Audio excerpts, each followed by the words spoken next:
Beware of the ghosties and the ghoulies and the long-legged beasties and the things that go bump in the night.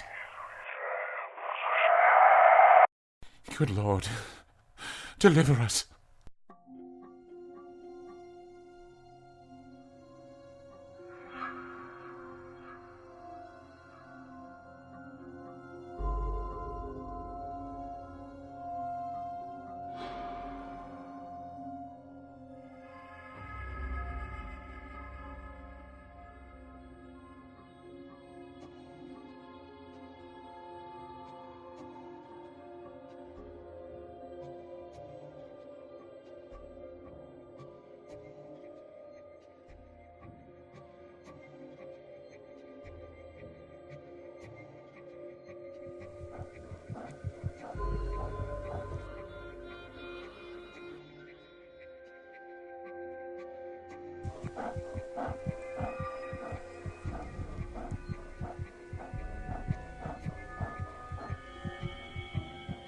Cold.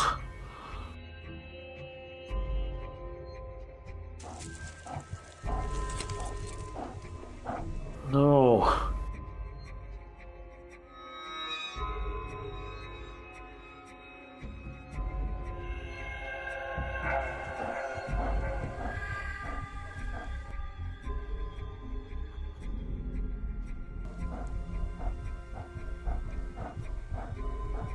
You're not real.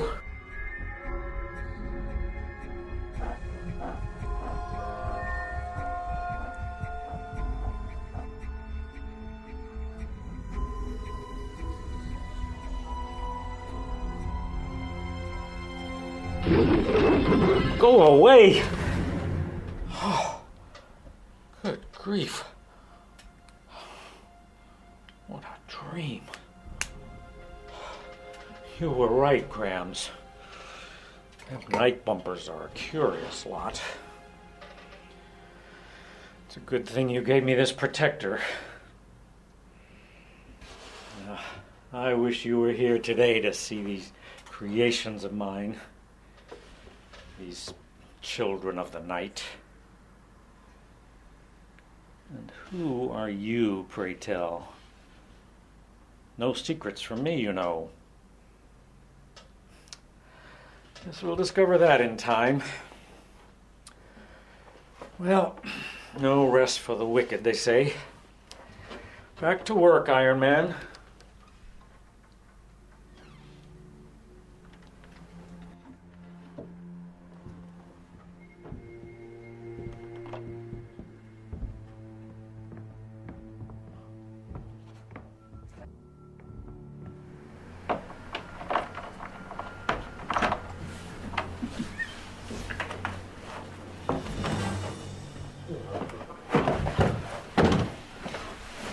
Oh, my good man, there's no need to be afraid. We're not who you think we are. you're not PT? What have you done with Salinger? Well, since we seem to be old chums now, in my office, would it be too much to answer a couple of questions for me? Well, the request seems entirely in order. Shoot. No, that's a bad choice of words there, Matt! Like, who the hell are you? What are you doing in my office? And give me one good reason why I shouldn't call the police immediately. Well, that's 3 questions. This isn't going well, is it? Get up off the floor. Davy, you look silly down there. I think you might want to stay right where you are. After all, we haven't been properly introduced. Well, floors aren't so bad. I'm waiting. We don't want him to call the police, Matt. Correct, Benny. My name, sir, is Matt Miner, a professor of ancient history and mythology. The nervous type at the door here is Benny Kahn. He's currently between occupations. The floor hugger here, well, that's Davy Powers. He's the sanitary engineer at the Green Room, Bistro and Grocery. And P.T. Salinger is probably the former occupant of this space who moved out a week ago. Oh, dear. Well, then it's true. He really has disappeared, fellows. Now, Professor Salinger is a colleague of mine, and, well, I was renting him this office space and a house, too. Wait a minute. I do know you, from the college. We've had many a good chat over the past months, via email, on folklore. We haven't met in the flesh before, I know, but your spirit is in my comics. Oh, don't mind this gun. It's just a prop for my illustrations. It isn't even loaded. I'm Val Corman, the writer of the graphic comic series Nightbumpers. Well, of course, I recognize your communication. I don't pay attention much to cartoons. I'm more into hieroglyphics and busts. I like busts. Of course, that doesn't explain why you came creeping up the stairs. Oh, that's because sometimes PT was a scaredy cat. Well, yes, we always do this on his birthday, and well, if we do it right, he always turns white as a sheet after the initial surprise. Tell him about the time he spilled the hot coffee in his lap. Well, I'm sure Mr. Corman isn't interested in that. But I think we've interrupted your work, sir, and I think we'd best skip the light fantastic. Oh, no, wait. No. We could still do the last part. The last part? Well, yes, we'd always tell ghost stories, and, well, that was the point of our annual gathering all along. You don't say. Oh, he does so say, yeah. And also, it had to be a true story that had to happen to you or someone that you knew. Yeah. Oh, Professor Salinger. He has some spooky ones. Well, now, I think we interrupted you, and we'd best be moving along, team. No, stay. I was running out of Nightbumpers ideas anyway, so just... Do it, I don't get it. You know, things that go bump in the night. It's about creatures of the dark, but from their point of view. And my creative fires have been a little low tonight, so maybe laying some fresh stories on me might rekindle them. Besides, you owe me. Have a seat, gentlemen. Well, if we're not intruding... Oh, not at all. I'll even throw in some fresh, well, it was as of this morning, coffee. Thanks, I've got my own. Can I get up now? Of course. Let me help you. Oh! Oh, sorry. Oh, I do that to a lot of people these days. You're just lucky he didn't ask you to pull his finger. You got a dog, mister? No. Why? Well, the shadows were playing tricks with my eyes. And I thought I heard a dog or a wolf earlier. That's just your imagination. I told you, Benny. No one else heard a thing. You did, didn't you, mister? No, I can't really say that I did. Fell asleep earlier. Bad dreams, though. Well, this would have woken you. It was blood-curdling. Like something out of hell. Is that your contribution to our stories tonight, Benny? Yeah, that's my throw of the dice. But it ain't over yet, I tell you. Well, if no one objects, I'll lead off the storytelling this evening. Now, this one may give your neck hairs some exercise. It's something in keeping with Benny's imagination. It's about dogs. Dogs? I don't remember us tangling with any dogs. No, Davy, this is before I met you, when I was in high school. High school. Oh, I remember high school. May I continue? Sorry. Well, as I was saying, I was a junior in high school at the time, and for Halloween, we'd always get up to some crazy kind of thing. Little boys lost. Playing hooky from life, I suppose.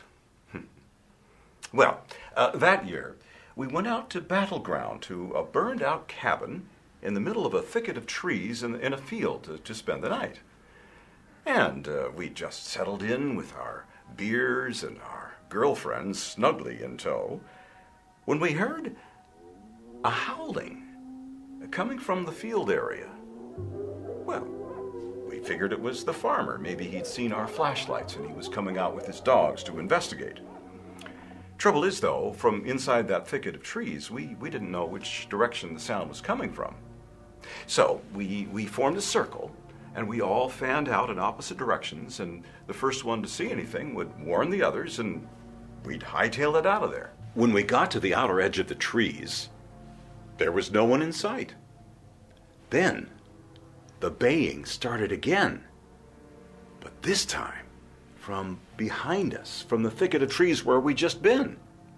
And since we'd seen neither man nor beast on the way out, we decided it'd best be that we exit the scene very quickly from the premises.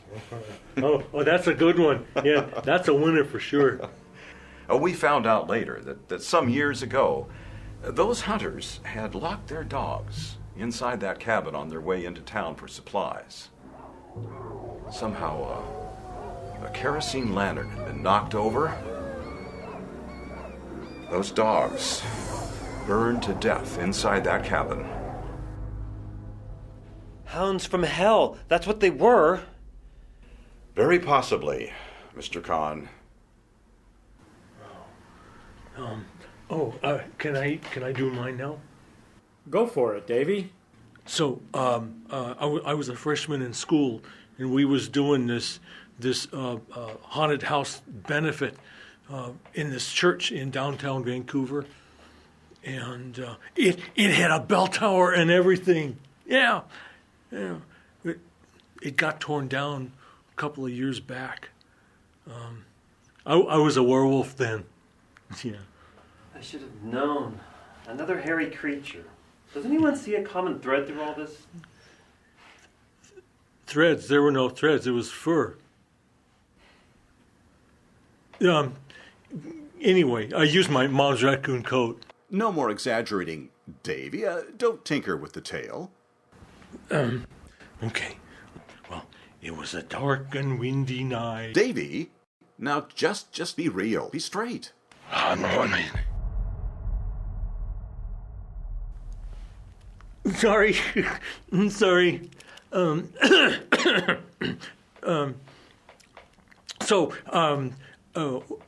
After the shows and a few beers, we took our sleeping bags and went upstairs to sleep in the upper portion of that old church. And we were tired, and I dozed off. And later on, I woke up and there was a cool breeze. It was in my face. And I looked up and there was a set of legs walking over top of me and walking over top of everybody else, going to a door. Figured someone must have been going to pee or something.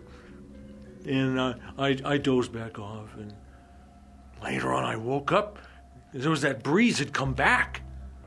And I looked, and there those legs were coming back over top of everybody and me. And I closed my eyes. I didn't know who that was. And then all of a sudden it was morning. And I rolled over to see who was lying next to me. Well, I was smack up against the door that was leading to the bell tower. But it was boarded up. And boy, I sure ran like a sissy all the way home that day. Oh, yeah. Found out later that some guy had hung himself years earlier. How was that? That was a good one, wasn't it? Excellent, Davy. You may win first prize this year, Davy. No. Yes, very good. You don't mind my borrowing it, do you? No, just as long as you bring it back. You got it. By the way, what is first prize? Oh, he gets to treat us all to drinks. Dubious honor, I'd say. Well, it's better than finding out who told the worst story. Well, that way we keep it friendly, no hard feelings. So, how about your story, Mr. Illustrator? Well, mine goes back to how I became a writer. And the wolf here is a token of that story. See, I had polio as a child, and I spent several months in an iron lung in a county hospital just outside of Portland. And my Grams here was the only family member to see me at a regular basis. Some say she was a witch.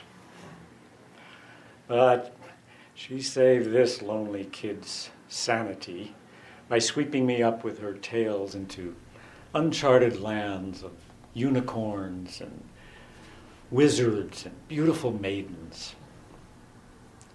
But alone at night, in that metal contraption, the nightmares would come. In my mirrors, I'd see this green mist that would form into a dragon. And it would draw close to my face and seem to suck the life force out of me. And when I'd awaken in the morning, I would always seem to be weaker. I told my Grams, and she brought me this wolf for protection. The next time that dragon appeared, I heard a howl, and I saw a silver wolf with yellow eyes confronting the dragon. The dragon tried to escape, but the wolf just drew in a mighty breath and inhaled every bit of that green mist. Then the wolf collapsed, and I thought it had died saving me. But a moment later, it just shook its great head and seemed as good as new. Although I think some of the dragon mingled with the wolf, and it was never as pure again. Well, I grew stronger after that and eventually was cured. All because of my Grams and an iron fortress and a silver wolf with yellow eyes. Did you ever see them again? Oh, my Grams died a long time ago. And the wolf, well, only in my dreams and stories, I suppose. Oh, that is a winner, and I'll fight anybody that says different. You have my vote. Benny? Yeah, sure, whatever. Then I guess the bruise are on me. Why do I think I've just been had?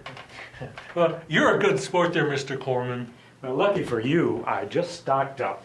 Look, there it is. See? Just across the street there. Where? I don't see anything. Well, what was it? I don't know. It was a wolf or a dog or something. But we gotta find out for sure. The thing's been spooking me all night. The gazebo. It's coming from the gazebo in the park. Come on. Well, okay. I think I'll just stay here and call the cops.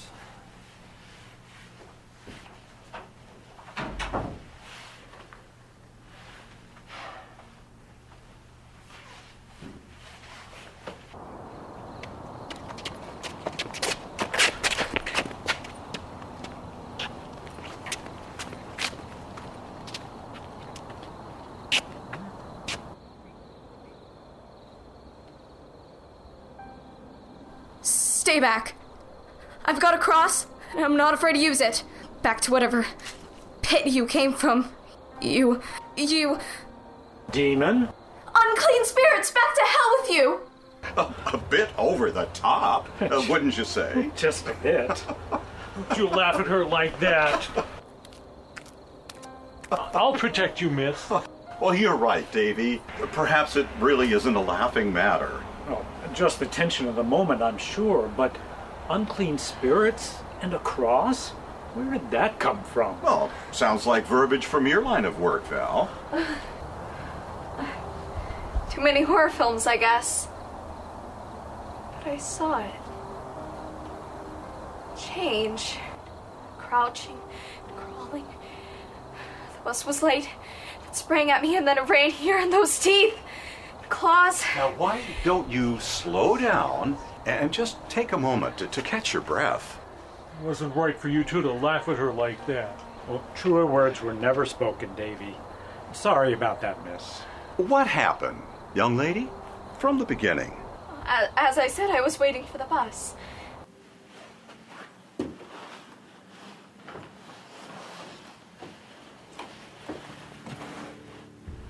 Man, this guy is nothing like old Sal you used to have.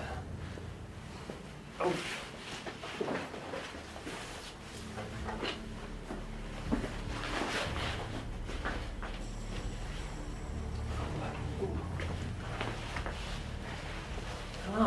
your pretties.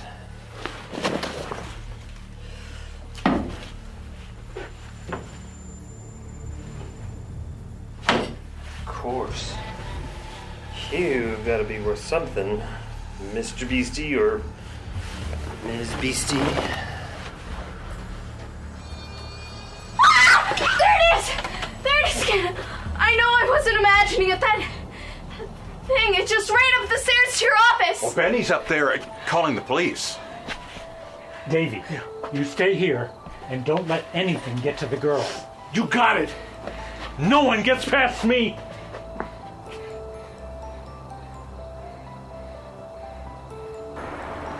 What the hell's going on out here? Didn't you see it? It must have run right past you. What's wrong with you guys? There's been nothing here except me and Mr. 911. And you guys all screaming like a bunch of pansies. Any results? Huh? Oh, no, he said it was probably just a prank. The girl.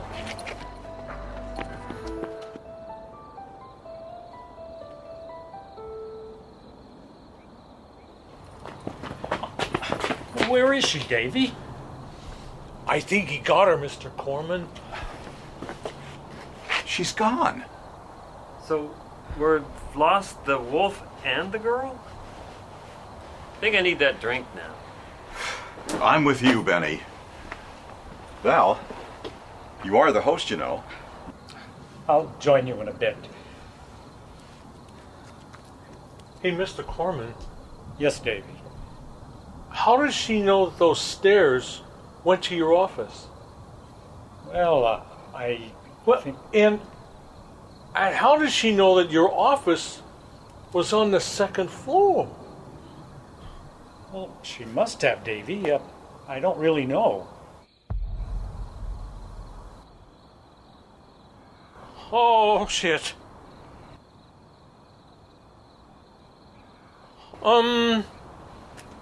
Mr. Corman, can I use your office? I have to go pee. It's all yours, Davy. Okay.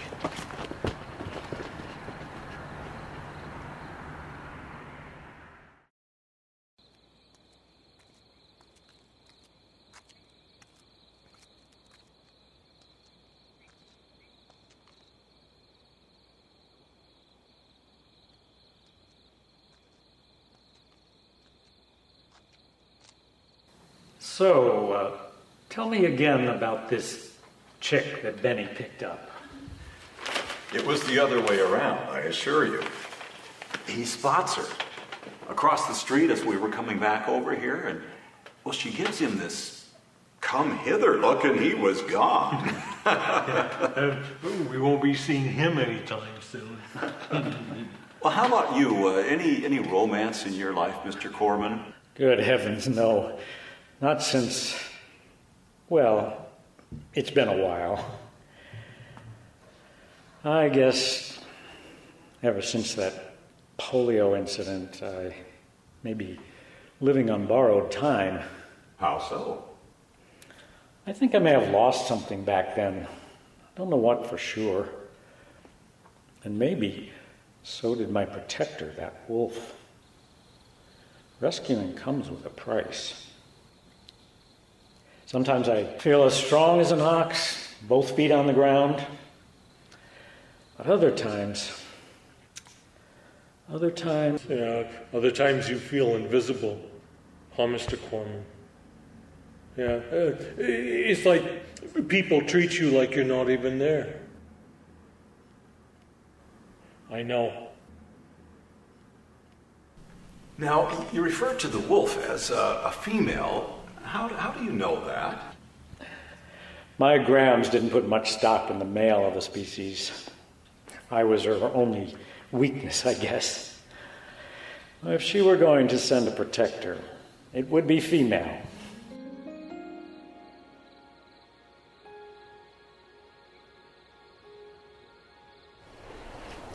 I thought it was you.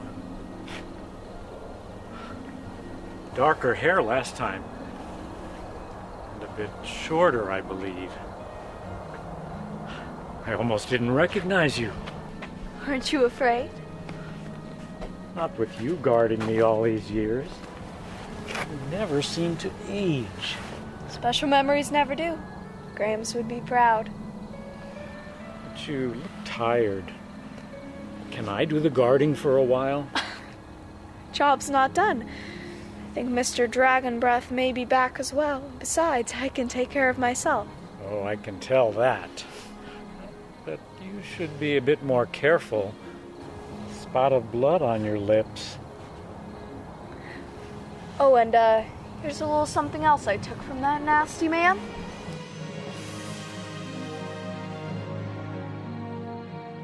Not a good idea to lose that. And me.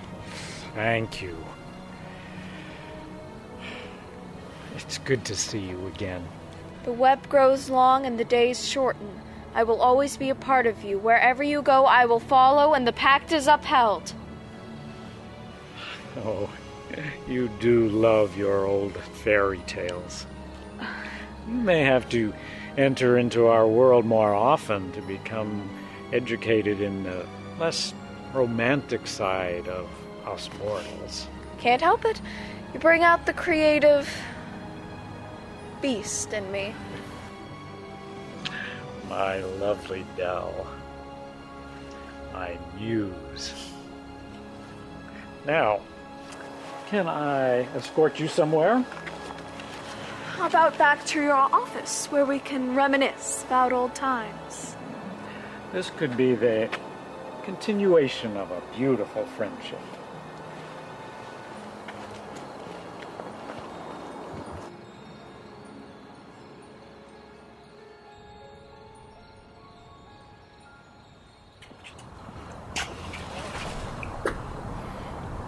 I can play your game too, you know. I can be Anyone I want, anytime. I was nice before, but no more. Now we play by my rules. Say bye-bye, little wolf bitch.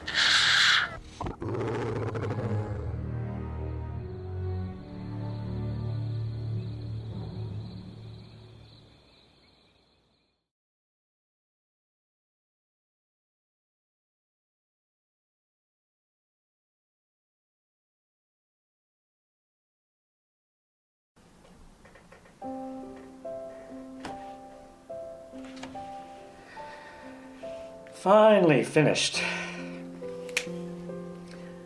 Now, what's to become of you, I wonder? We'll see if any of you pop up again, I guess. Time wounds are all heals, as they say. Or something like that.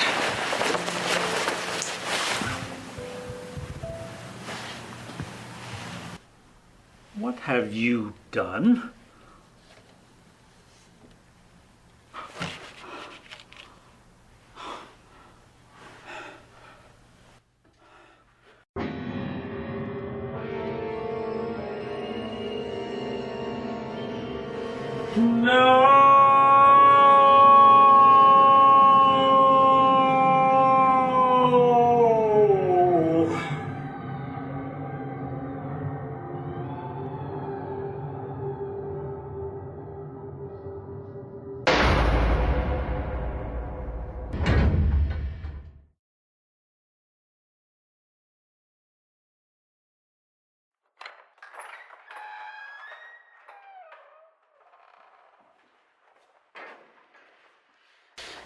Mr. Powers?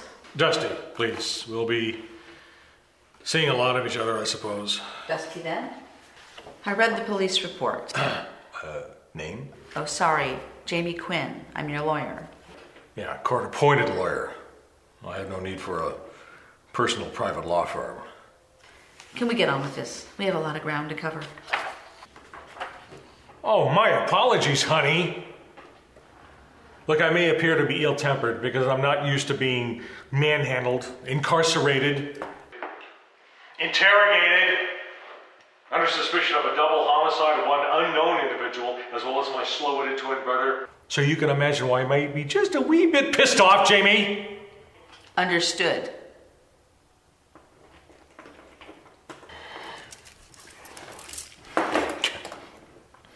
And I bet their observation of this little outburst will be labeled as unruly and unbalanced.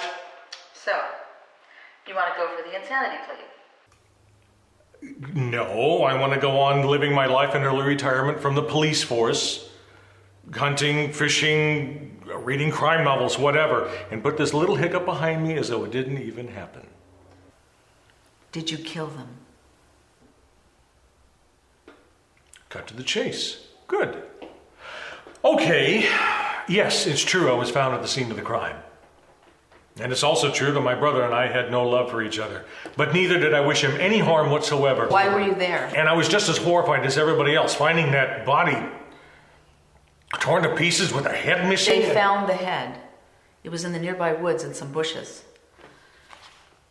He was identified as one Benny Kahn, a local two-bit thief.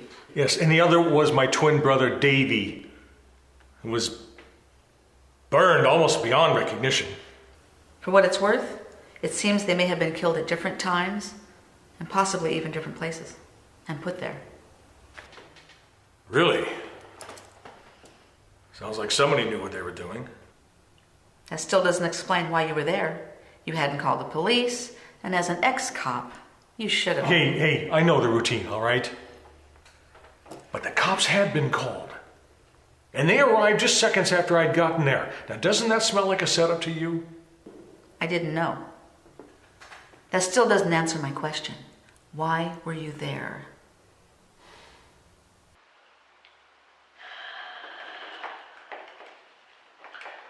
All right, look. We need to go back a few days ago. I'd received a call from a friend of Davy's, Professor Matt Miner, saying that Davy was missing. I figured no big deal. Davy's wandered off in the past. But being as I was at liberty, and I still like the thrill of a good chase, I came down here by train and I was met at the station by Professor Miner. What's your preference, gentlemen? A lager for me, Matt, if you've got one. Dusty? Oh, something soft. You know, I'm a teetotaler these days and I just can't stand tea. So, what's the story so far? Your brother Davy's been missing for several days now. And another friend of mine, Benny, is also AWOL. You in the habit of losing friends, Matt? Just the ones I like, it seems. I can't believe it. What? How much you two look alike, you and Davy. Well, that's why they call people like us twins. Well, of course, I know. There was I just also meant- a girl involved. Now, we met her the same night that Davy disappeared. Turns out that she was an old friend, a student of Val's. A private art student. Just a child, really. Didn't recognize her all grown up. Amazing, isn't it, how people change over time? Or maybe it's just one's memory of them changes. It's as if they're a different person. Now, some cultures believe that it's unnatural if you don't change every 7 years. It means you may not be developing or maturing the way that nature or God intended. Oh, it goes beyond that with Belle. Her physical looks actually seem to morph into something else. That is strange. Maybe I'm just standing still. We're not talking about the same thing, are we? Perhaps not. Would you cut the bullshit? What has this got to do with my brother's disappearance? Nothing, really, I guess.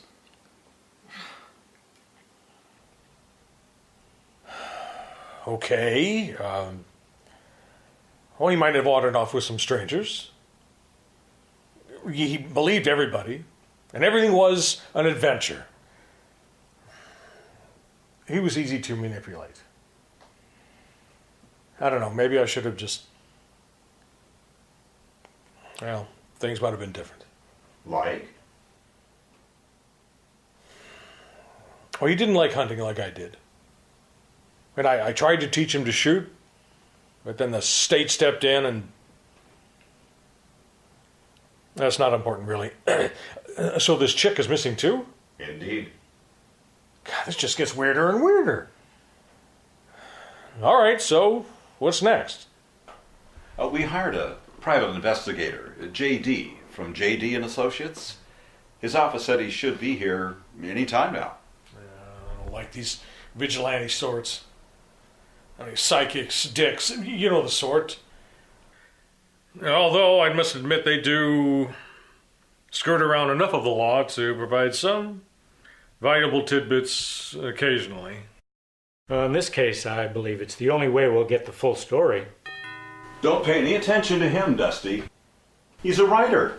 He thinks we're all figments of his imagination. Figments, huh? Well, I'll tell you what, Val, why don't you figment up a nice-looking brunette that just adores ex-cops, huh? I believe I'm expected. Shit! You're good! Oh, I do believe in fairies. I do. Oh, J.D. couldn't come himself after all? I am J.D. You might want to close your mouth, big boy. You're letting the flies in and your manners out. I'm Val Corman, and this is Professor Matt Miner, whom you talked to on the phone. I thought it was the secretary. Sorry. And this fellow is Dusty Powers. He's the twin brother of one of the missing, Davy. Nice to meet you. You know, you don't look like a dick. Well, that makes one of us. May I get you a drink? Thanks. Bourbon. Neat. Oh, thank you. I'll get it. I owe that to her. So, what's the plan? We were just going to ask you the same thing.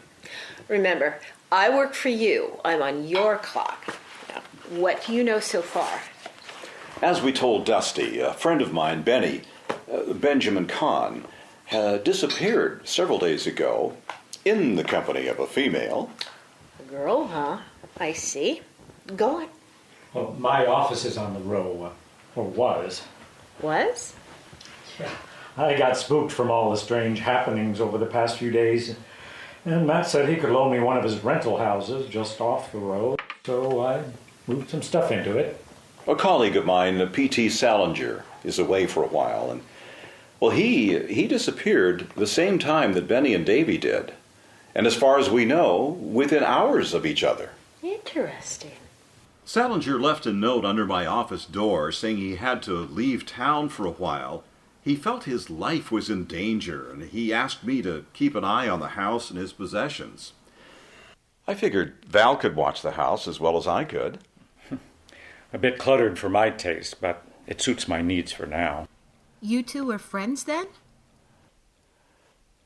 Not friends, exactly. Not for a while, anyway.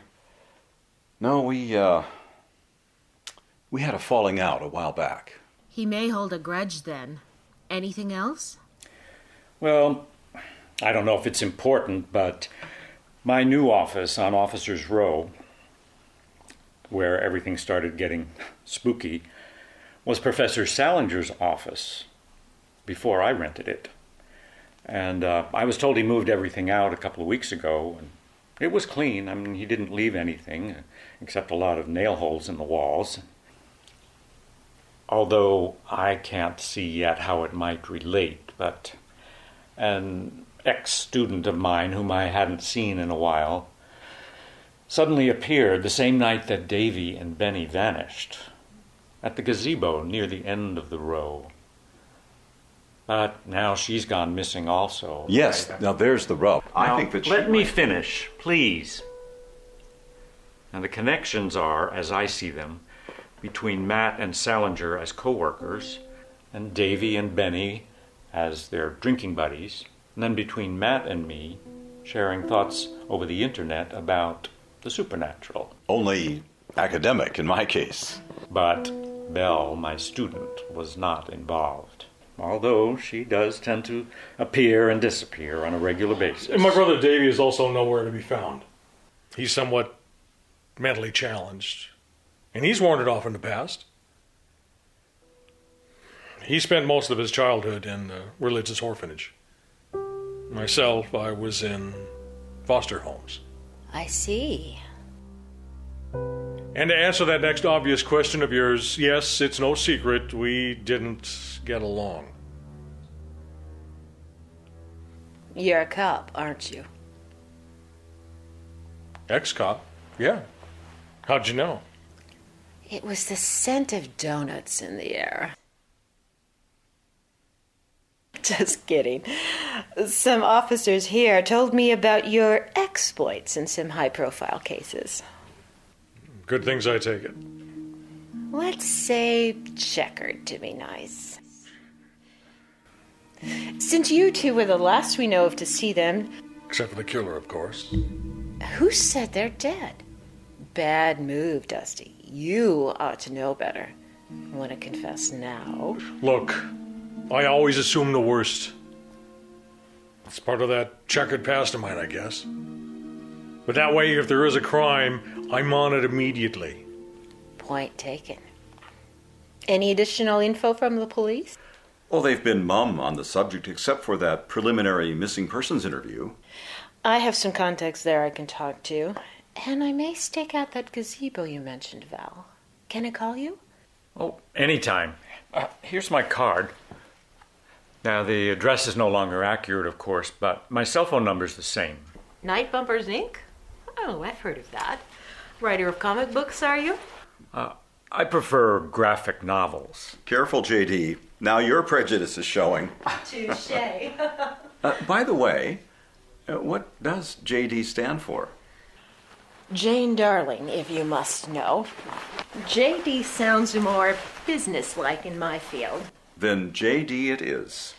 I know I'll want to talk with you again, Dusty. Something personal, I hope. You already have my number. Dusty's staying here with me. I'll let you know when I have something. You haven't touched your drink. I gave it up a long time ago. I got to like it too much. Well, and why did I always get it when I go out, just to let myself know I can still resist the temptation. Don't know how strong a swimmer you are until you test the waters. See you later, gentlemen. Dusty.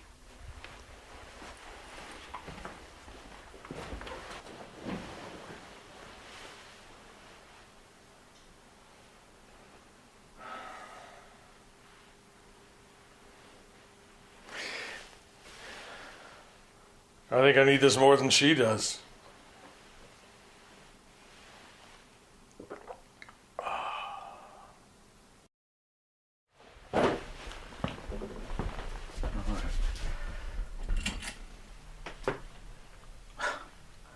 I must be losing it. No memory whatsoever of drawing this. So when and what? We are such stuff as dreams are made of, and our little life is rounded with a sleep. Damn!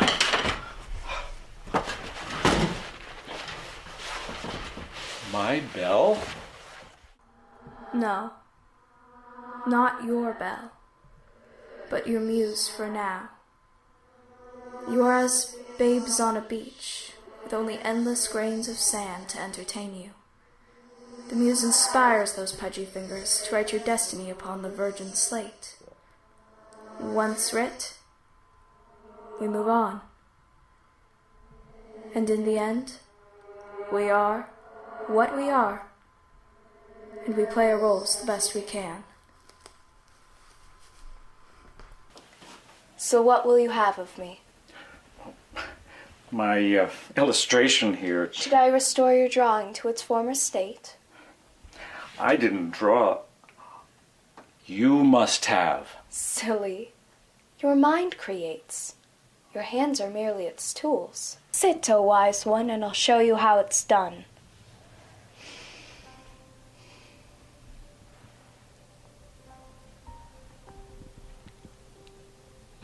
That's not art. It's kid stuff. Exactly my point, my friend. We artistic muses have no talent unto ourselves.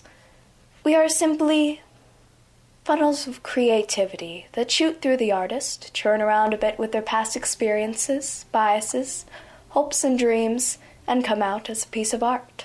Individually tailored, of course. I never have understood Not how supposed to. There are more things in heaven and earth, Horatio, than are dreamt of in your philosophy. Now deep breaths. Awaken and remember your purpose. This world is too much with you. We have miles to go before we sleep. Corny. Still trying to get by in this world using bits and pieces of worn-out words and phrases, aren't you? That's my guy. Do you remember now? The dragon? And the wolf? Some of it. But I was really worried about you. That bloody illustration from earlier. I thought the dragon had finally gotten you. Things are rarely as they seem. Depends on perspective, you see. Be that as it may, you might want to make yourself scarce for a while. Once they've found your handiwork. From truth, there is no hiding place. Now stop that. It's best if you don't even let me know where you've gone. You know where I'm going. We could go together, you know. Except you still have a story to tell. Of course I do. That's my trade. You really don't remember, do you? Remember what? You've lost me. Yes, I may have. It was long ago. Far away. But beware the impostors. They hold evil and are closer than you think. Something wicked this way comes. Riddles don't help. Talk in plain English. I guess this will have to be done the hard way then. What? In plain English, I will go. You will be on your own for now. But when will I see you again? When the time is right.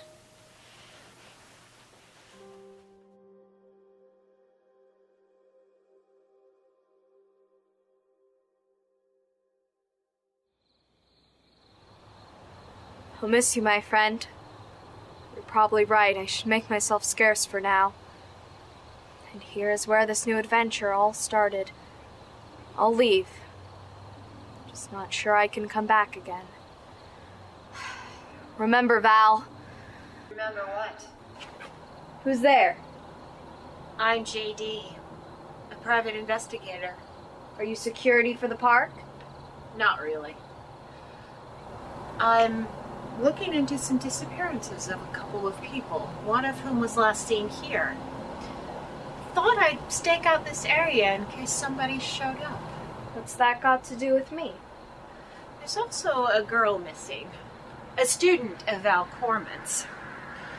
I'm guessing that you are that student, and that you know Val since you just called out his name.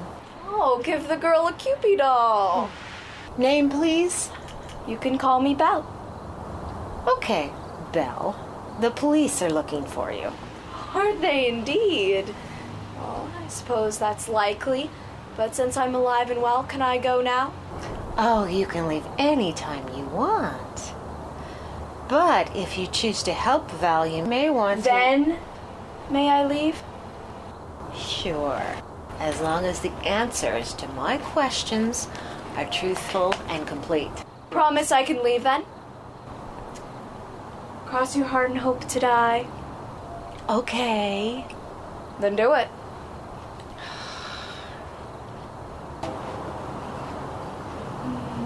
Shoot. You do know Val Corman then? Yes. And you do know his friends, Benny and Davy? Yes and no. Explain.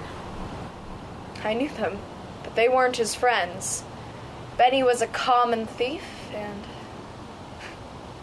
Davy... Poor Davy. He was a lost soul, quite literally. But someone to be reckoned with nonetheless. A possessed being who couldn't take charge for his own actions. But being obsessed is no picnic either. Watch what you say, little missy. I'll be dealing with you soon enough. Right over might, right over might, right over might, right over might! There, that will blind his third eye for a while. But we must hurry.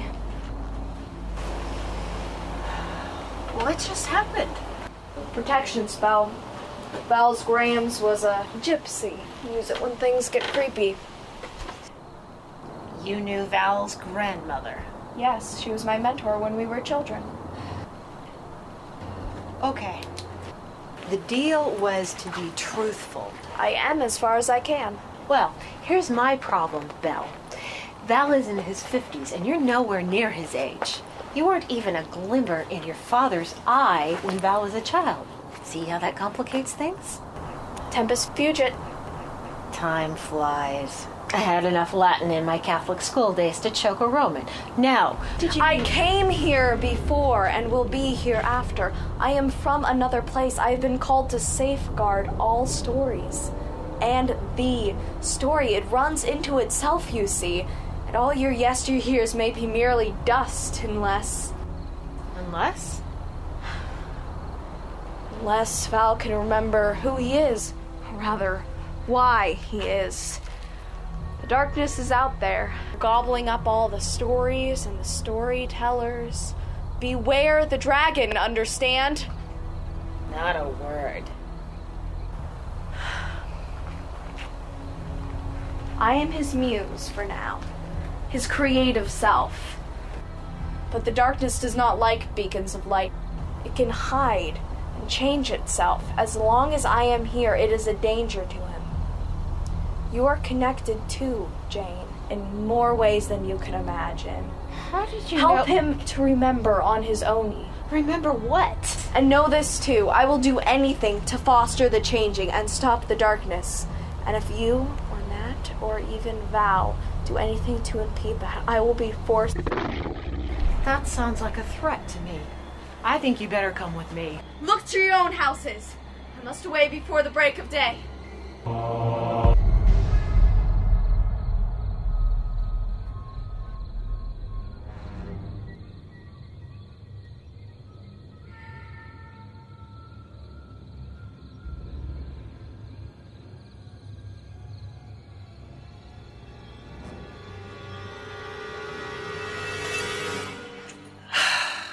Damn! She's gone, isn't she? I figured she'd come back to this spot. Her birthing portal. What? If only I had been here sooner. Do you have any idea how close you came to dying? Not very close. You're a terrible shot. What? In fact, your gun's never even loaded. As you're afraid you might accidentally shoot someone. You hate guns. More of a Sherlock Holmes than a Sam Spade. Eyes aren't so glazed now. How did you know all that? Know what? Your friend was right. You do have a connection to something else. Maybe you're just crazy. What's this all about? It's not important. Sit down, Val. You look pale. Sorry about shaking you. What was I saying? Things you shouldn't have known anything about. Nobody does. But that's blood under the bridge now. Your student, Belle, your muse? She told you that? Yes. And a lot of other nonsense. You don't believe her? She doesn't lie, you know. Disguises things a bit, maybe, but lying is not in her vocabulary. It's probably not her who's at fault here. It's me. I don't understand. I don't believe in that crap. Fairy tales and all. Not even as a kid. If you kissed a frog, it didn't turn into a handsome prince. You just got warts on your lips. No such thing as fairies or goblins or wizards. Only corporations, and skyscrapers, and parking lots. Things you can touch. And the rest? It's part of my world. What happened? Life happened. Growing up in a world of rough touches, alcoholic rages, endless screeching, and a black hole of empty promises. I'm sorry. So am I. But this is not about me. The key to this mystery lies in you and your connection to this bell. Don't you feel that? Sometimes. I know the stories I write are from another place. Sometimes I sense that there's a bigger plan, another purpose, and it's just out of reach. How did you two first meet? Oh, you won't like this at all. It doesn't fit into your worldview. Try me. Well, it all has to do with a living tomb, a green dragon, and a silver wolf with yellow eyes. Val? I know you don't answer the phone when you're working. I have some news. Hey, Val? Damn.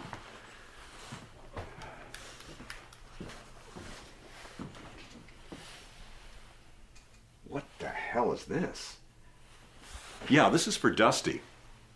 I got the message that you have some new information about the whereabouts of your brother. Hey, I don't think you should charge in on this by yourself. Let me know where you are and I'll join you. And I may have Val with me too if I can find him. I called JD and left something on her voicemail. Wait a minute. The Row. I think I know where they are.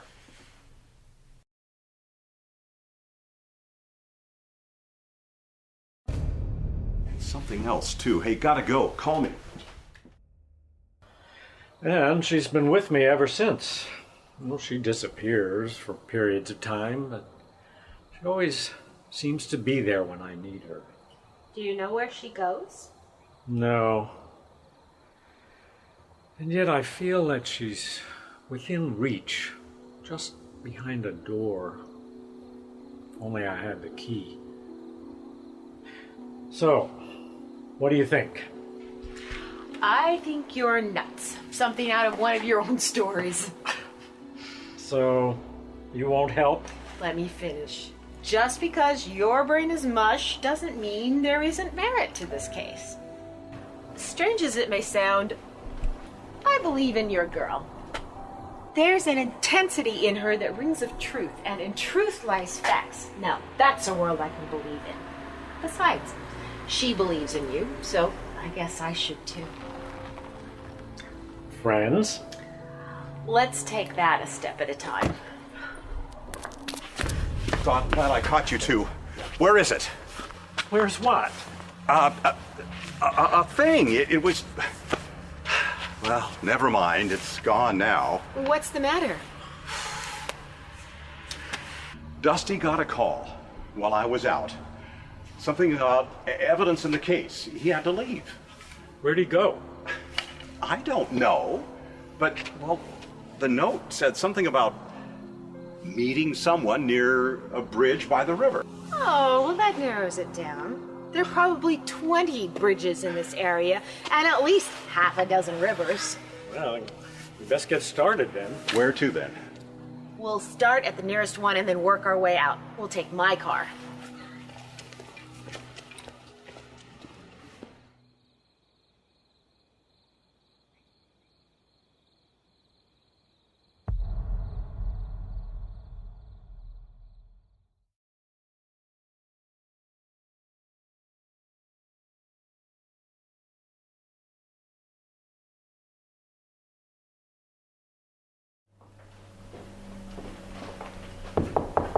Come in. Hi, I'm JD. As I told you on the phone, I'm a private investigator working for some people who knew Dusty's brother, Davy. I appreciate you seeing me without an appointment. Oh, no problem. My life is at the whim of the court, so I don't have the luxury of significant plans. Sit down. I'm Jamie Quinn. You represent Dusty Powers, I understand, who's being held? Not anymore. He was released this morning. Oh. Why? No hard evidence. Not a speck of blood on his clothing, no connection to one of the deceased, and witnesses saw him arrive seconds before the police got there.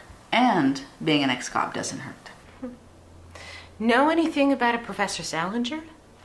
Oh yes, I know PT. He's a regular at my favorite bar, Tiger's Garden Lounge. Colorful character, great storyteller.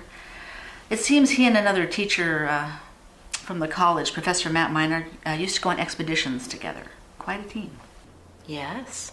Seems they had a falling out, though, after PT's accident. Accident? Well, bar gossip was they went to Africa on a search for the biblical Garden of Eden last year.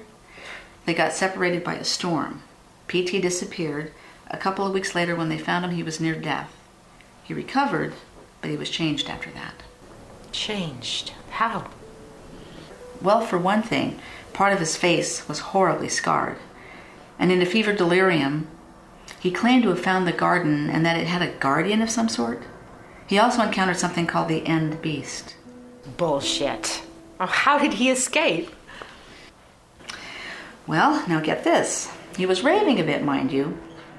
They say, he said, a white tiger with yellow eyes did battle with this End Beast thing. He said the tiger dragged him to safety. After that, he refused to talk about it anymore. Any of it. What do you think? Well, he obviously got away somehow. Thank God for white tigers. He quit the college, became quite reclusive. Now he just sits up in his room, immerses himself in his old horror and sci-fi movies and his books. Has quite a collection. And you know this how? Like I said, bar buddies. He used to invite a bunch of us over to his place to watch videos of his trips or an old film. Pretty impressive array. Twilight Zone, old sci-fi, Bradbury, Stephen King. I see. Seems he has more of a kinship with them than he... The real world? Or maybe he's looking for answers in them. Not your cup of tea, eh? I'm beginning to wonder. Me too. He told me one evening a couple of weeks ago he felt he was being followed. He thought it was because he knew too much. And shortly after that, he up and left without a word. I heard that.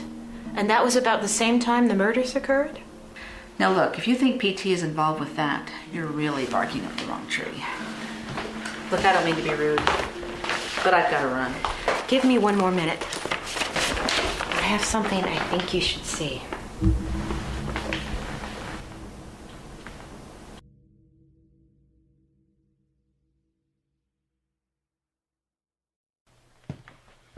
This is quite compelling. I wonder if doctors conveyed this information to the authorities. I doubt it. Who would have believed them? There were even unexplained accidents Davy had while at the orphanage. They stopped when Dusty was put into a foster home. So where is Val? Well, word I got was that he wanted me to come over post-haste to see something. He sounded frantic. I still can't believe Dusty's a murderer. And why now, after all these years? A trigger of some sort. Maybe something to do with the four of you meeting, or Val's bell entering the picture, or Salinger's disappearance. Keep in mind, they may not have been killed by the same person or even at the same time or place. But why Betty? As they say, wrong place at the wrong time. If Val's bell really was the woman who enticed Benny, it must have started something in motion. And why Davy? I think being twins, they both inherited this evil entity, but it was stronger in Dusty. Ugh, I don't believe I just said that. It is a bit difficult to digest. Dusty might have figured since he would be suspected in his brother's death anyway, why not get arrested for it? And being a cop, he would know how a crime scene could be doctored. So, arrested and freed all in one fell swoop. The perfect crime. Except, how does the girl figure into it? That's the spooky part. Now, I know, J.D., that you go only for the facts, as do I. But there are unnatural forces at work here. I think that there's an uncanny connection between our killer and Val's wandering bell, despite what he may feel. You just said a mouthful. Val! I don't suppose there's any coffee left. Coming right up. The important thing is, what happened to you? After your phone call from here, I didn't know what to expect. But here we both are. Like a dummy, I did exactly like the illustration showed me.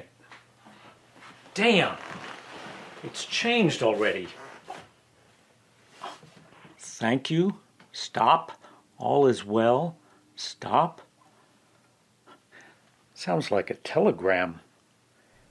But to and from whom? You're digressing. What happened here earlier?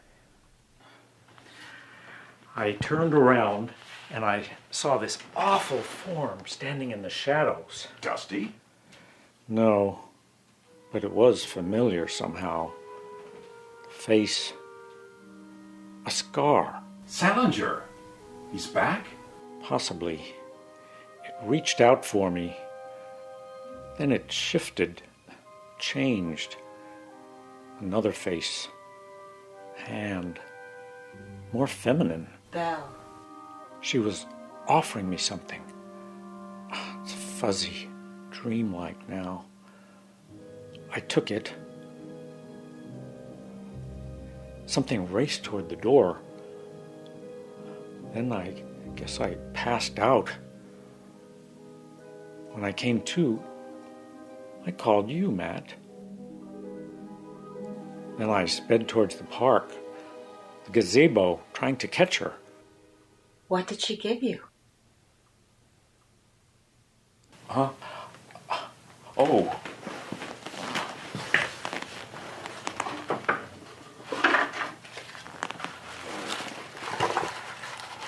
This. A Christmas tree ornament? That's it? There's nothing else? That's it. Well, there's something written on this wrapping paper. Oh.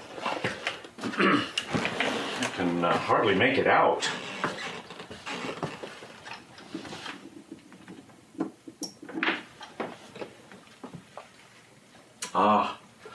Write this down.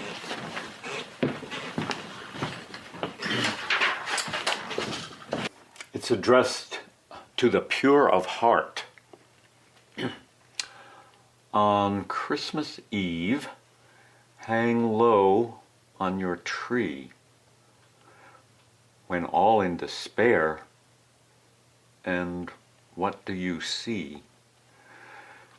A story will follow, and the painting too, to lift up your spirits. Here's looking at you. That's it. Oh, terrible poetry. It makes no sense. Read it again. You must have missed something.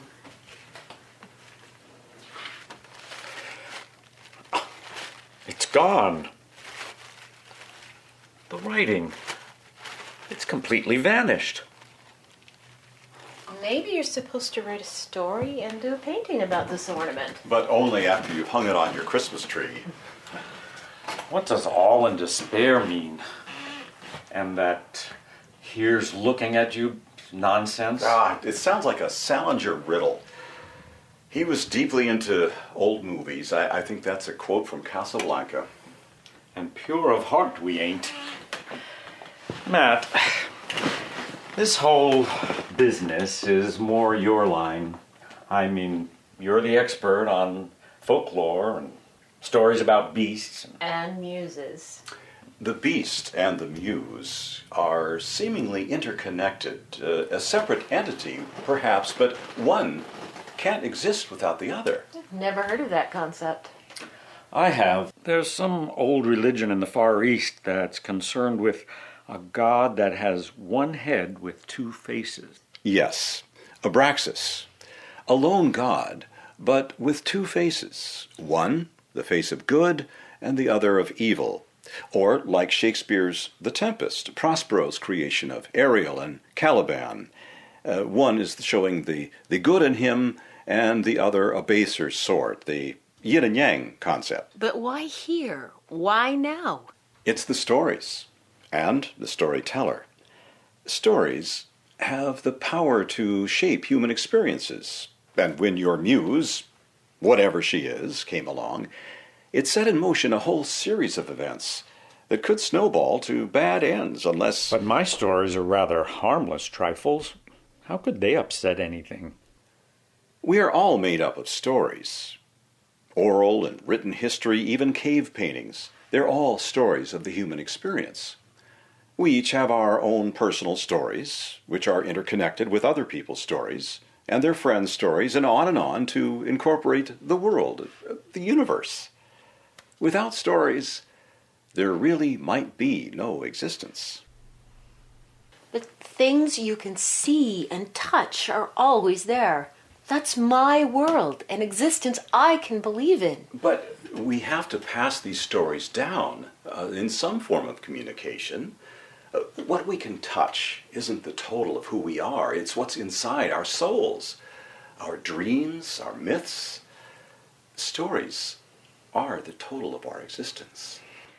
And so without them, we, at least at some level, cease to exist. Exactly. If a tree falls in the forest and there's no one there to hear it crash, does it make a noise? And to carry that a bit further, if no one's watching, is there even a tree? Or a forest. You see, no one to tell the story. Okay, Matt, let's say I buy that crap. How do we defeat it? It can never truly be defeated, but according to legend, it can be driven back, at least for a while, to a far distant place. How do we accomplish this? In the myths, only someone who doesn't believe in it or who isn't afraid of it can send it away, the pure of heart that the note mentioned. What about the ornament itself? According to legends, the circle, or the globe, often represents the idea that before there can be an ending, there must be a new beginning. A last story on one level actually becomes the first story at the next level of existence. But a trigger or warning device is like in 2001 and the monolith. A siren goes off in the universe that we've reached the next plateau. Another Salinger contribution. But what trigger here? Well, perhaps these illustrations that keep showing up on my desk. I mean, they're scenes from something yet to happen. Can't buy that, Val. It's your hand that draws them. Without my being consciously aware of it. And I might even be able to do them mentally. Oh, that's beyond me. But it may be your role, Val. You are the storyteller, and this globe somehow is involved in the story. And the muse and beast are battling for my soul? Not unlike the wolf and the dragon of your childhood. Your destiny being part of a larger story for all of us. Oh, my head hurts. I need a drink. I'm up for it. I have a babysitter with my niece, so I need to go home now.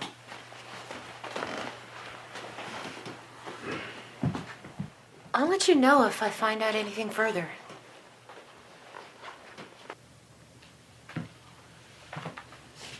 So what's the purpose of an entity wanting to wipe out life, Matt? The root of all evil. Search and destroy. When everyone else is gone, only that final entity will remain. It's a much simpler world that way. But why Dusty? And especially why Davy?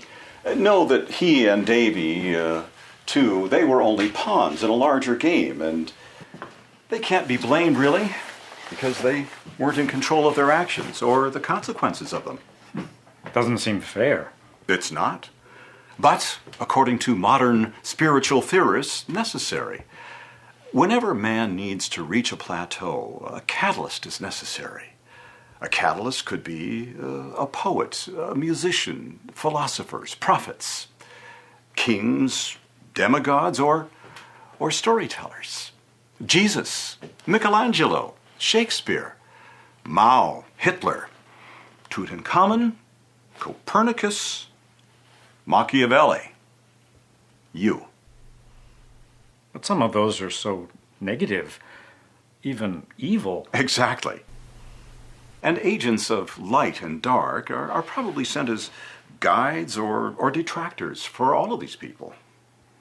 And we as mortals are just shades of gray. Possibly. An impossible riddle. How can we separate ourselves from ourselves? In order to know true joy, we need to know despair. We have to have both. Sounds like a beer discussion if I've ever heard one. Brandy is the poison of choice this time, and I'm buying. Lead on, Macduff.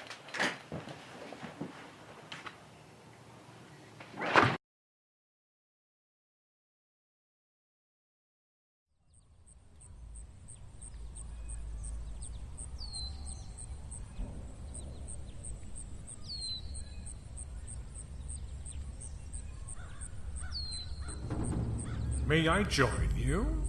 I knew you wouldn't be far away.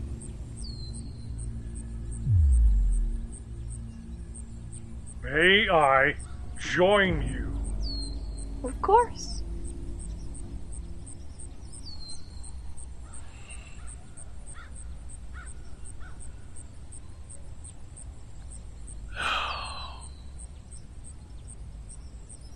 It's much too lovely here to fight. Don't you agree? Yes. It's beautiful. Are you looking for a place in particular?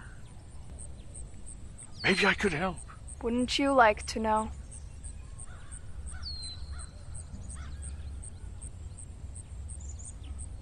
Thinking of going home? Yes. I'm tired. Well, not giving up, I trust.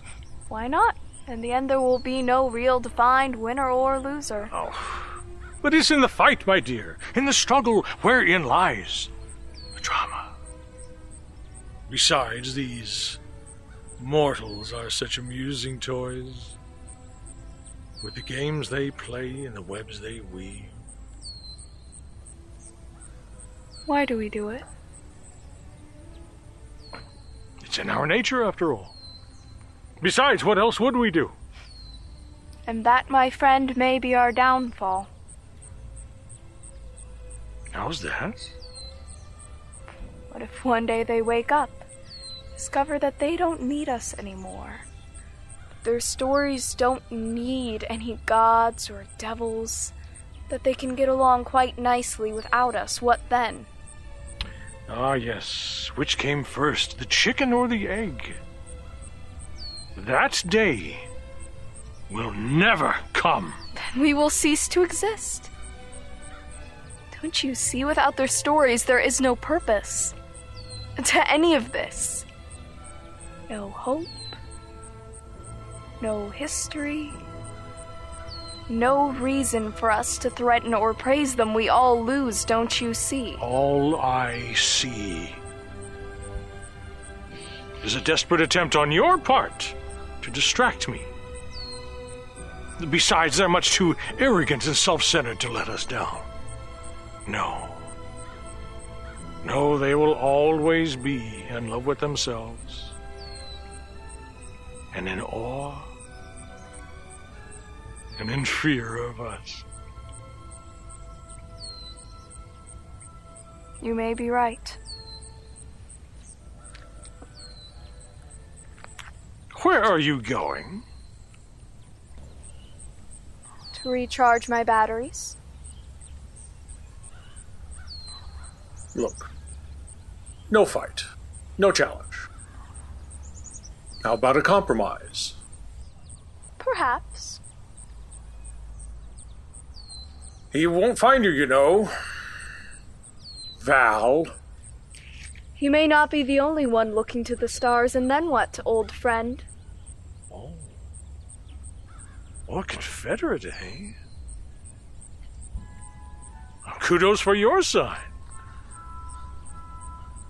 But you were never very good at keeping secrets from me. So who is this Oh, now you've done it. got me thinking. And you know I don't do well at that.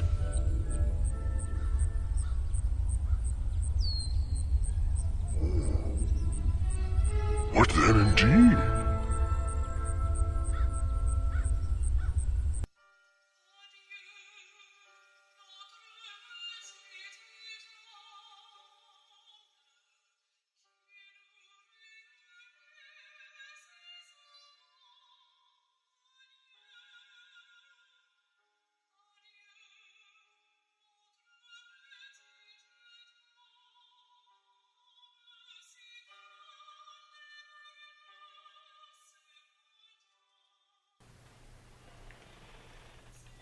Excuse me, miss, you need to wake up now. What? Yes. Who are you? I might ask you the same question. I'm the watchman for these places around Officers Row, and you don't belong here, do you? I was watching TV. Val Corman, who lives here, gave me a key and told me to wait for him. The owner of this place is a Matt Miner, and I currently have a Mr. Salinger living here. Okay, you got me. I'll go quietly. Don't turn on the light. It hurts my eyes. Sorry. That scar. Professor Salinger, isn't it? Not a professor anymore. I've had to learn to hide in plain sight. But I still have a key to this place, and I've listened in from time to time when I need to. I stay out of the light, though. It hurts my eyes. I'm JD, a detective hired by Matt and Val to look into some disappearances. I know. I've listened in, as I said. But you disappeared several days ago, around the time of the murders. They said you left a note. Faked. Meant to throw it off the trail. Who? They died so savage. It's after me, you know, ever since Africa. Thought if I disappeared, it would go away. If it gives you any comfort, I don't think it's just you it's after. Besides, from what I understand, you have a protecting spirit on your side. Oh, the white tiger. That's good to hear. White? No, I meant... I'm sorry. This is all a little too much for me. You don't believe? Only in what I can see and touch. Only in what exists, not fairy tales. Even an imaginary existence is an existence. Huh. What dreams hold dear are nothing to fear, and home is a step away. Something my parents crooned to me when I was a kid. I like it. My upbringing wasn't so fortunate. As the saying goes, I want to believe. I wish I didn't. But Matt was your friend. Why didn't you let him in? The less he or anyone else knows about this, the better. Ignorance is bliss, as they say. In this case, it just may be your salvation.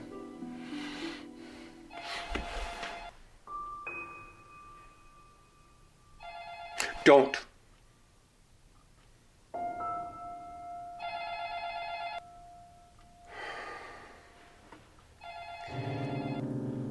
It's searching for us.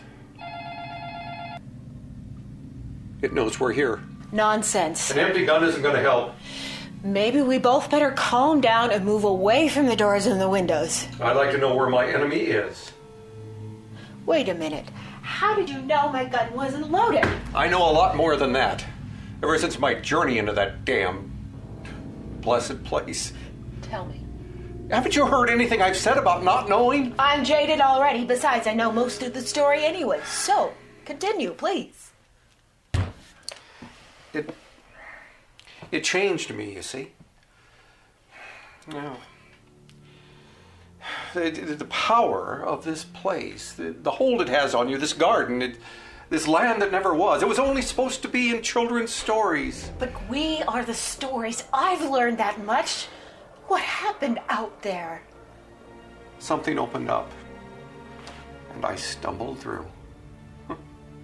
all the knowledge of the universe, all the stories. But it wasn't meant for our finite brains. Then you know what can help us, please. Hurts. Lights too. It's bright. A garden, it's too pure. No filters. I can't stay there. Or here. I've eaten both worlds now. Wasn't meant to know. A mistake. Oh, you have to go out the back way, quick. Not yet. Not until you give me some clues. Something that can help us. The girl. Yeah, Indigo Girl. She knows. She's the keeper of the story. She goes away. Comes back again. What else? A ball, no globe, orb, silver orb. Costumed men, old storybook figure, and dust. But powder. It has the power. It can hold the beast. The end beast. Go on, hurry, out the back way. But you... I'll distract it, keep its mind off you. Just go on, pass along my words, and tell Matt I was never angry with him. I just wanted him safe. I will. And Salinger, thank you. I don't know what any of this means, but we petty humans have a way of figuring things out in the end. Hurry now. Godspeed, Professor Salinger.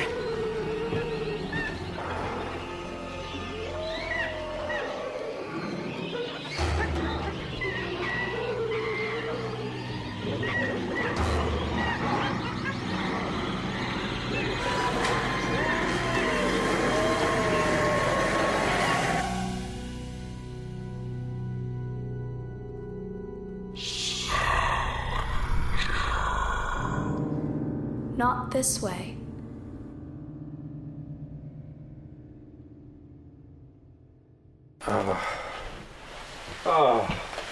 I need out of this pain. The knowledge just presses in on me. It's too much to handle. I know. It was accidental you stumbled through the portal in the first place. But I needed a herald, and you have served that purpose well. Very well. I know you, don't I? I am known by many names, in many forms. You can call me Belle. Oh, the White Tiger. You saved me. Oh, can't forget those eyes. And a place reflected in them. Place of stars. The land that never was. It is a place of healing. You need to go there now. Have I messed things up too much? No, it's not that. You've been wounded, tainted by what you experienced. You've done well with what limited capacity you have. That time is over now. It went too fast. It all tumbled out, one on top of the other, all meshed together. Mortals were never meant to try and digest this. Well, I told her, the detective. I tried to tell her when I sensed was coming, but it just fell into a bunch of words. And it hurt. You gave them clues. But they must open the door. Humans, individually, can't see the forest because of the trees in the way. But sometimes, collectively, joining their minds together, they can find a way to muddle through things to an acceptable solution. Will it work? Will they be able to destroy this end beast? No. The end beast is not meant to be halted by finite hands. Delayed a bit, yes. We can afford to be patient. No rush on our part. Remember, time is a human invention, a linear path.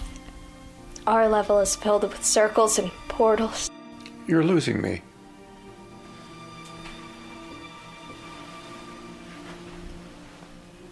Very soon now.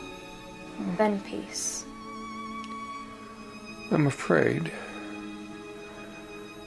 What's out there? What do you want to be out there?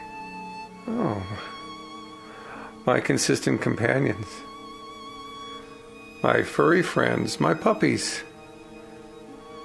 I speak dog, you know.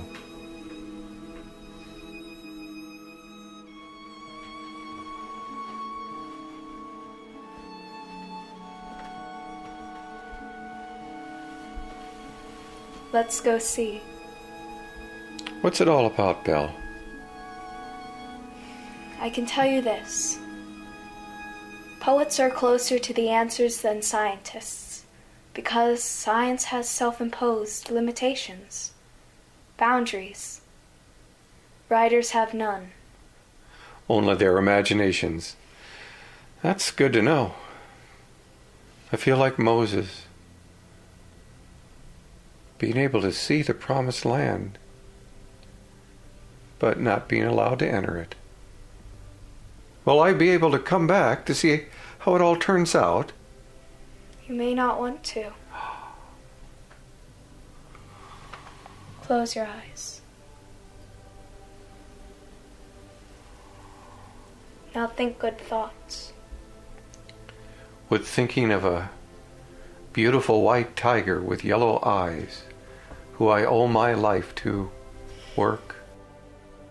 Yes, that would do. I only regret that There are always regrets. And when there are none, then what? Then the trail ends. On this level, at least. Going now? Yes. One more stop, then we're off. But I... Hush. What do you see? I see. Light. Stars.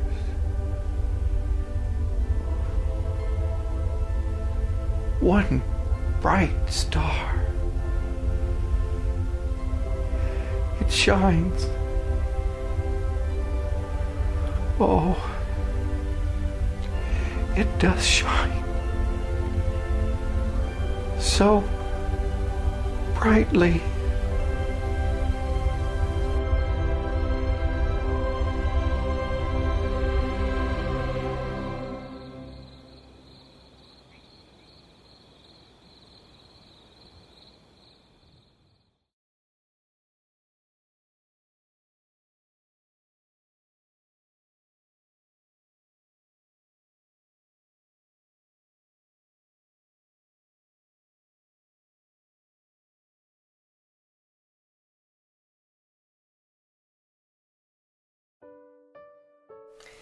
Now it's time for all good little girls to be asleep.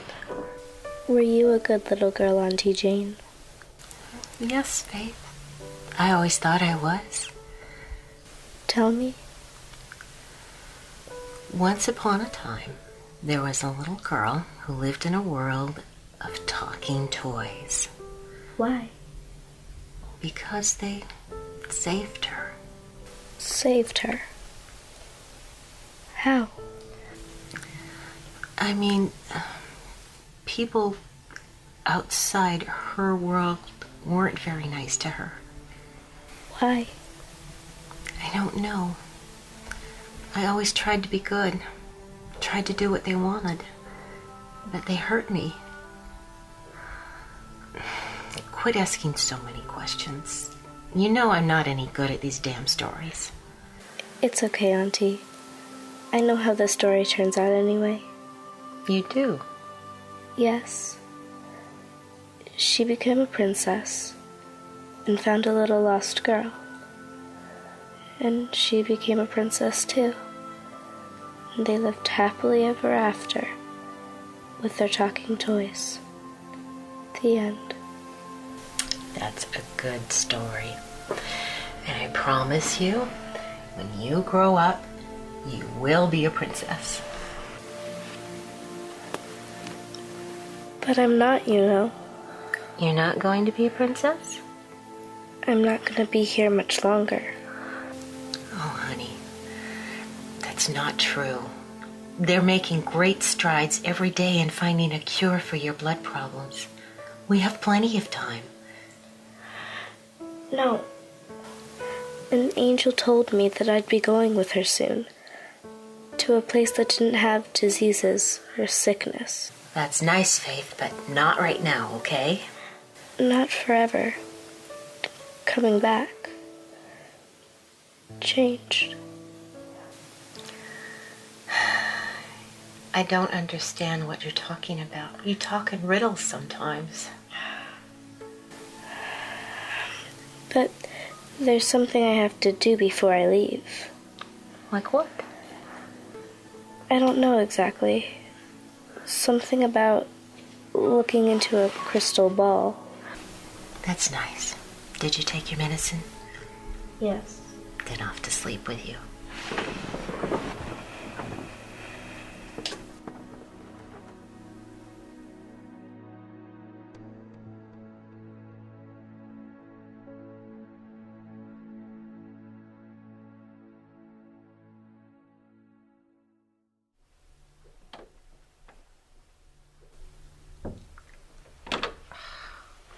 Angels, my ass.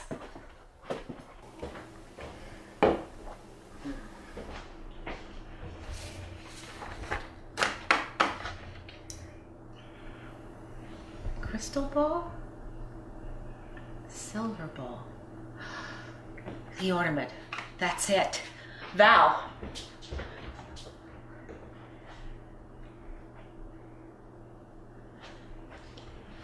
Val? It's JD. You need to come over right away. The ornament. I think I know someone who can give us a clue about it. Yes, now. Well, bring him too. Oh, ye of little faith. Wait. Faith. It can't be. And yet, you claim to be a detective. Jane, look at what's in front of you. Faith and Salinger. Thank you.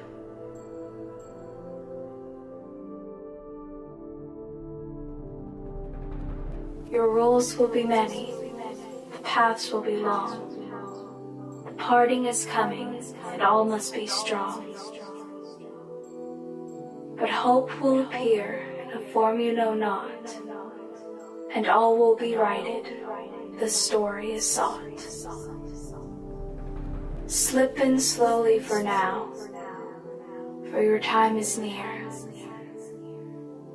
and soon we'll be back. There is nothing to fear.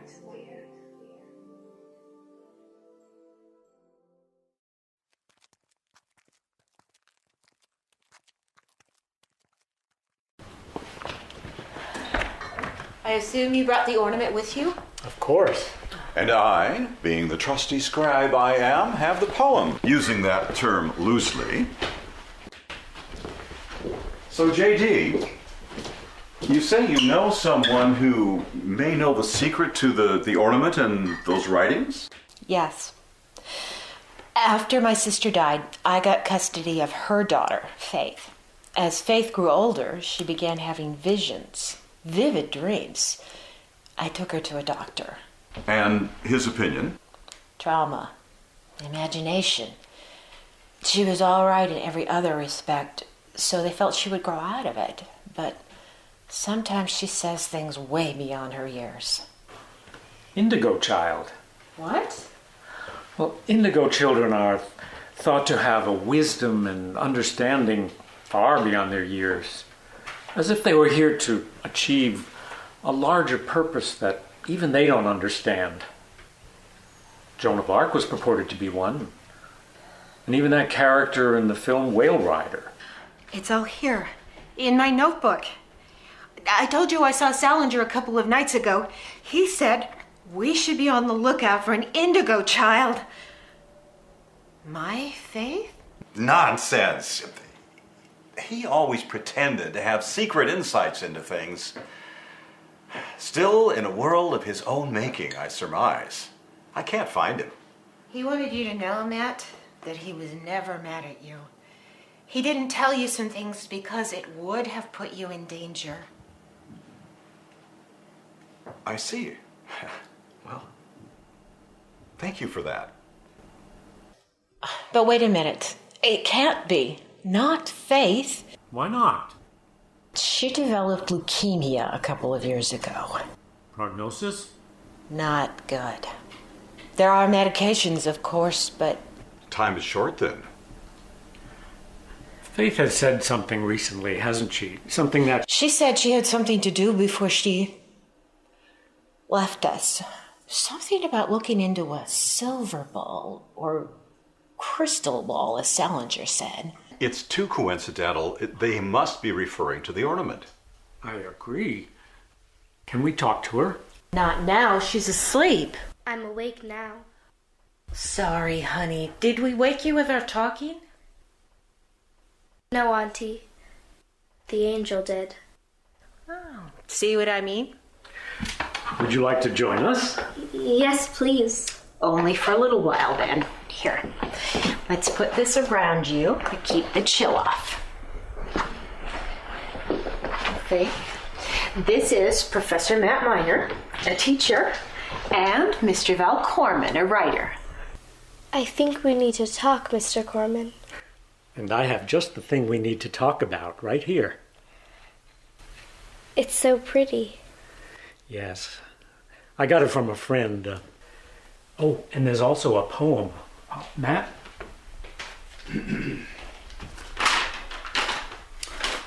It's addressed to the pure of heart. On Christmas Eve, hang low on your tree, when all in despair, and what do you see? A story will follow, and a painting too, to lift our spirits. Here's looking at you. That's pretty. Did you write it, Mr. Corman? No, my friend from far away. A lady I know. An angel? In a way, yes. I've seen her, you know. What's her name? I call her Belle. Are we interrupting? Would you two like to be left alone? Yes, please. Actually, that might not be a bad idea. I have a feeling that this might be for my ears only. It's okay, Auntie. He's a nice man. Well, Matt, if you'd like to grab your drink and follow me into the den.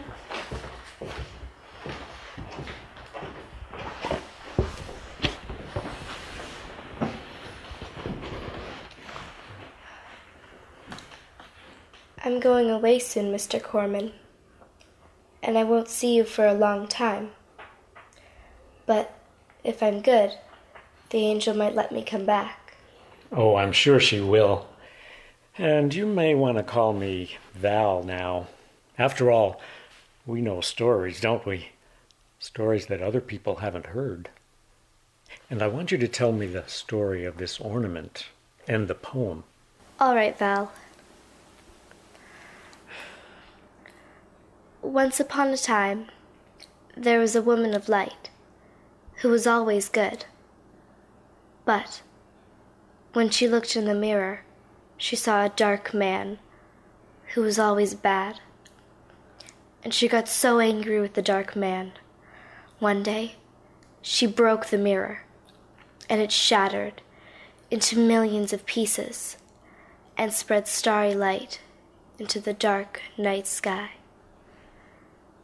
The end. Very interesting, Faith. I may want to use that in one of my stories. Oh, you will. But what has that got to do with... Don't you see? One day, dark will cover the world, and you will look into this little ball and see light, and tell everybody, and they'll all live happily ever after. For a while, anyway. And what is the light that I'll see in the ornament?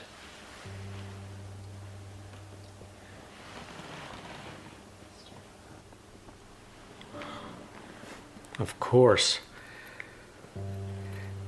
It'll be the last story on this level that becomes the first story on the next. Again, a circle. Anything else? Oh, yes. But sometimes you just have to leave it up to your imagination. You'll figure it out. After all, you're the storyteller. I'll know what to do now. Or I will when the time comes. Good. Now my time is done. Mr. Corman, will you take me upstairs? Certainly, Princess.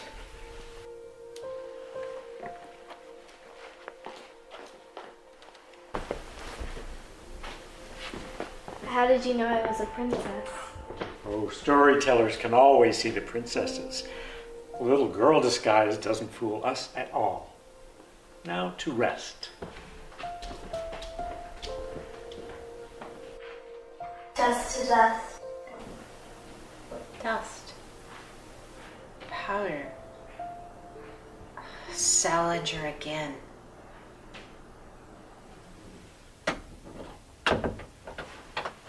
Oh, I was just coming to get you. Is Matt still around? Yes. He seems a little upset. It is a bit out of his league. I thought we might stay for one more beer.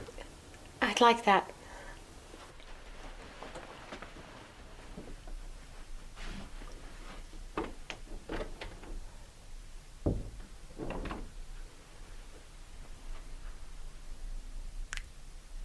Dust to dust, you said. Yes.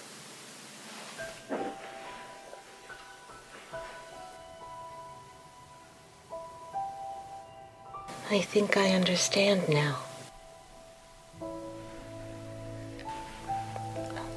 I'll miss you, my faith. It's a better place for me. For now.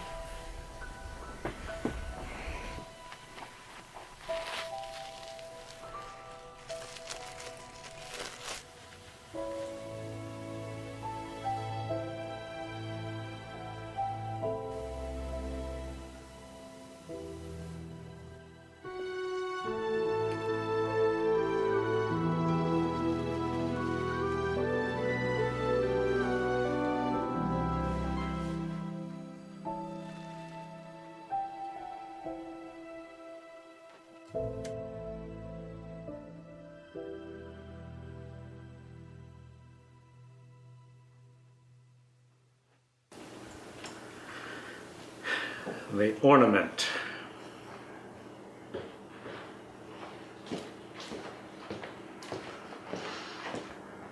Oh, great. The world hangs in the balance and I get writer's block. Oh, you can use some of my notes from Salinger if you want.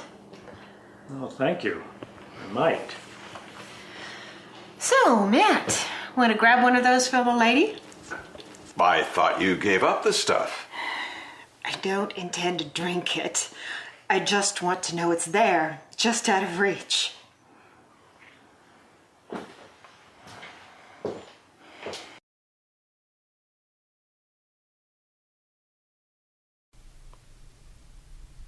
You're ready now.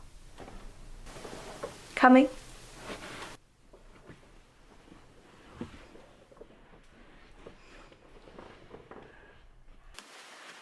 Wait. The dark man is out there. No need to fear. He won't bother us. A compromise has been made. I have someone coming with us. Who? He was a herald for the new day that will dawn. I think you'll like him. He has dogs. I've always wanted a puppy. I would name her Lily. Do you think he has one? Let's go see. Will everything be all right? We'll have our day again. The story is the beginning is the end, and the end the beginning. Ever after. Will I still have my bad blood? No. Where we're going is a special place, where all the bad is undone. It is a healing place for the innocent and the wounded. I think I know my way home.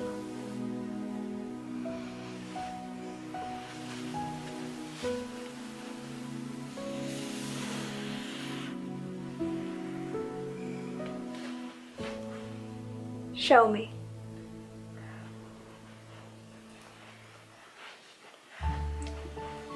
It's that star. The one shining the brightest. You're right. We must hurry now. It's almost morning. And a child shall lead them.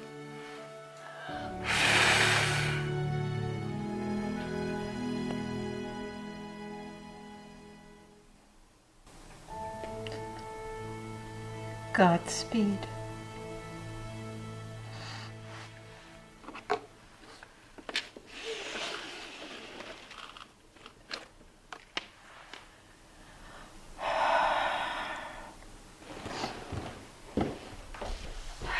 Looks like we might be in for a storm. No luck on the story? Nope. The timing isn't right yet. And that time is? When all is bleak and seems lost, when the dark overshadows the light. Seems like the world is headed in that direction right now. Close, but no cigar. What did she tell you anyway? Yes, do illuminate us. What magical words could save mankind? That all will work out for the best in the end. Keeping it close to the breast, huh? Ask me no questions, I'll tell you no lies. We should go. I should say goodbye to Faith before I leave. She won't be there. What? A little fairy came along and took her to Toyland? Matt, don't. I know. She's not there. Should have been a prophet.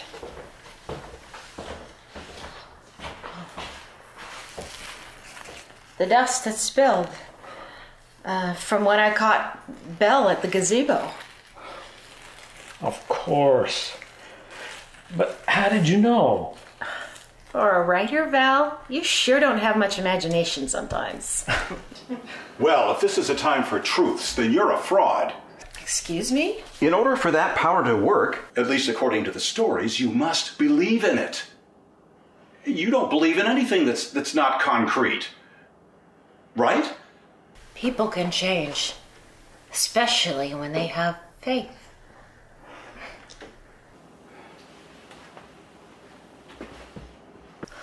Motion detector. There's something out there. In the bushes. It looks like a big lizard. I know what it is.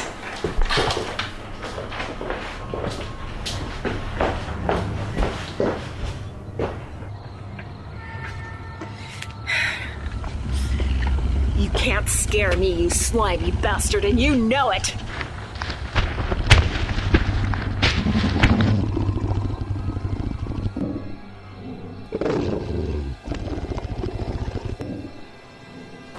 Hold this. But I... Hold it! And this. Now, let all the powers of light that be hold you to that bush, at least until the morning light. There are some of us, asshole, who have experienced horrors in our life worse than anything you can deliver. So roar in vain, beast of hell, and be damned! That should do it. Guess we can go back in now. An unloaded gun is not what's holding it at bay, is it? No. Matt said it best. Only someone innocent, or who isn't afraid, can confront it. The horrors it held wouldn't have been a match for the ones you encountered as a child. I'm sorry. Don't be. It became the silver lining that kept us safe, and kept Faith safe too. It was worth it. Sort of. I think that star just flashed at us. I wonder what it meant. It said, "Thank you. Stop. All is well. Stop."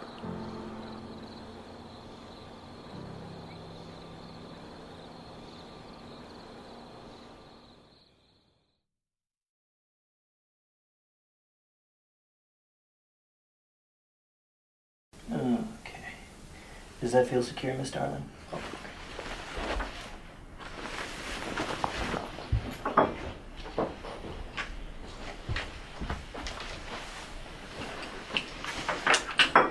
Ready for your close-up, Miss Darling? Sorry, Carrie. I was really quite absorbed in his book. We're ready to shoot, Carrie. Let's go for it. On in 5, 4, 3.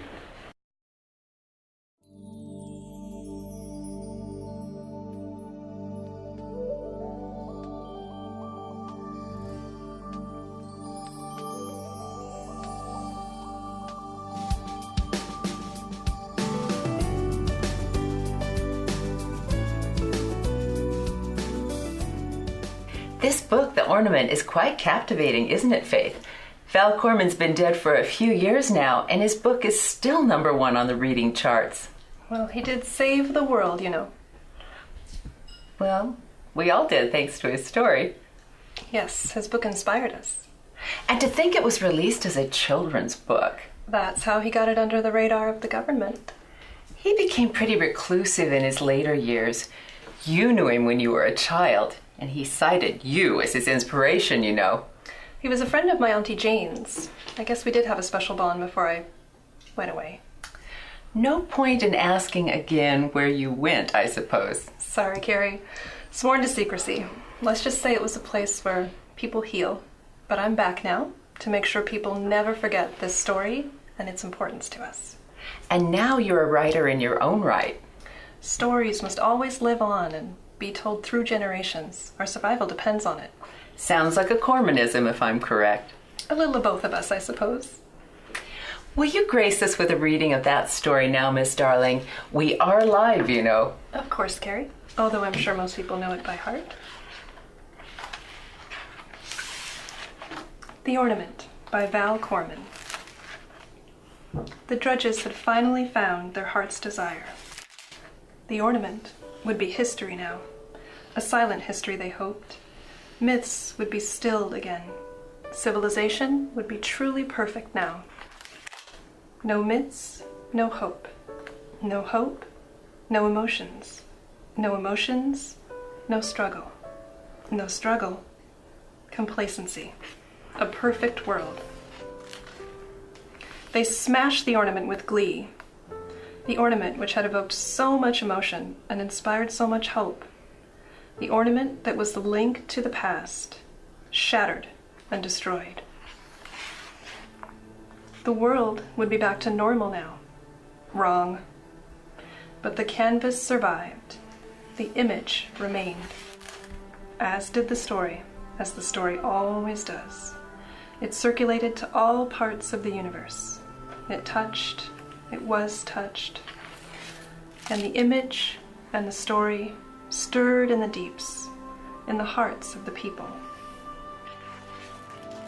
And the truth brought hope, struggle, renewal. What is within? What sings the truth? What drives hope? Can you find it? Myth reflects child eyes in old bodies. The end. And to think our symbol of hope would be in a childhood fantasy. More power to us, I'd say. Bravo, my dear. And now that the story's done, or begun, what or whose story do you feel is next? Good question, Carrie. I believe the only ones that know the answer to that are the ones watching us. Whose story is this now?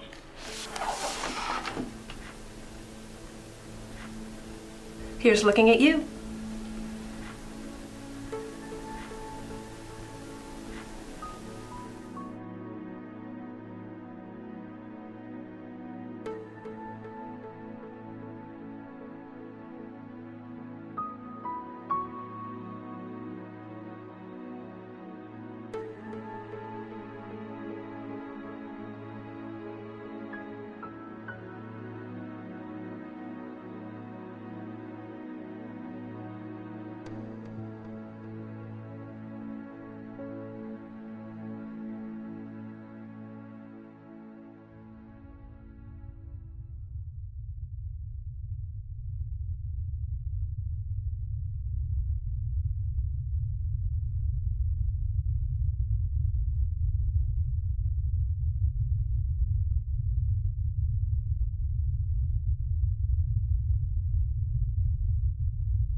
The end. My best story yet, I do believe. Don't you think so, my old friend?